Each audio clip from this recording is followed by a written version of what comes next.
Hey guys, Mika here for Vlog 2. J.R.R. Tolkien's book, The Lord of the Rings, The Fellowship of the Ring, is the perfect embodiment of the hero's journey. And for that reason, I've chose to look at it through the archetypal lens. Let's get right into it. The book follows each of 12 stages of the hero's archetypal journey to a high degree of effectiveness. Our main character, Frodo, is introduced in a comfortable setting, the ordinary world, his home in the Shire. The reader can tell that the Frodo is lacking something in his life by the way he acts in this portion of the novel. He is constantly being characterized as someone who loves Bilbo, Tolkien 30, and is described as having an itch for adventure, Tolkien 63. He then gets his call to adventure. Gandalf tells him to take the ring and leave the Shire to set out for Bree. This marks the beginning of Frodo's adventure. Frodo's mentor, the one who encourages him to leave the Shire with the ring, is Gandalf.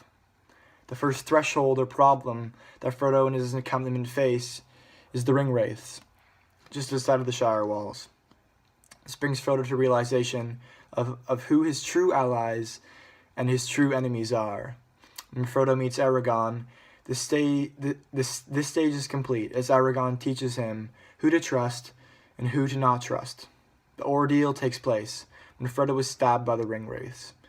He virtually hits rock bottom, and he can no longer walk and has to be carried for the next portion of the novel.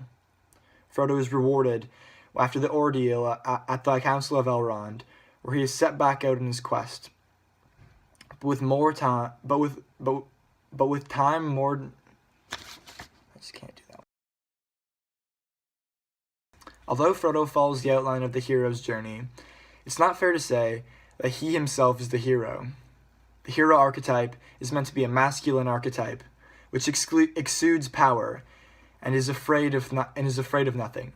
Frodo is far from this. Despite being clever in many ways, he's small, lacks power, and definitely is afraid of the ring wraiths, along with anything else related to Mordor. This causes the question to arise: what archetype is Frodo if he isn't the hero? The answer: he's the child. The child archetype is meant to symbolize hope and promise, a new beginning.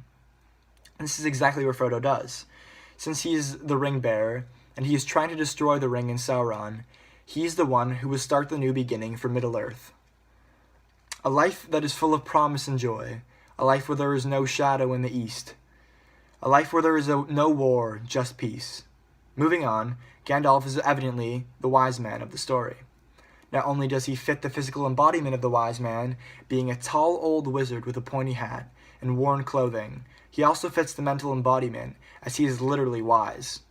He is once referred to in the story as Gandalf the Wise, Tolkien 274. In terms of the hero, there are many within this story. We meet the first one in the form of Aragorn. He is a broad man, wielding a sword who shows no sign of fear. After Frodo is stabbed by a ring wraith, he's able to fend off all 9 by his lonesome. This is a true showing of power and courage. The rest of the heroes fill in later in the story when Frodo and his friends meet Gimli, Boromir, and Legolas and form the Fellowship. Each of these characters prove to be a hero. Their experience in combat is high, and they prove to be scared of nothing as they go on the quest without second thought. This passage sums up the power of the heroes of the Fellowship. Through the throat of one huge leader of the wolf pack, Aragorn passed his sword with a thrust. With a big sweep, Boromir hewed the head of another. Beside them, Gimli stood stout with his stout legs apart, wielding his dwarf axe. The long bow of Legolas was singing. Tolkien 312. Thanks for watching. This has been Mika. See you next time.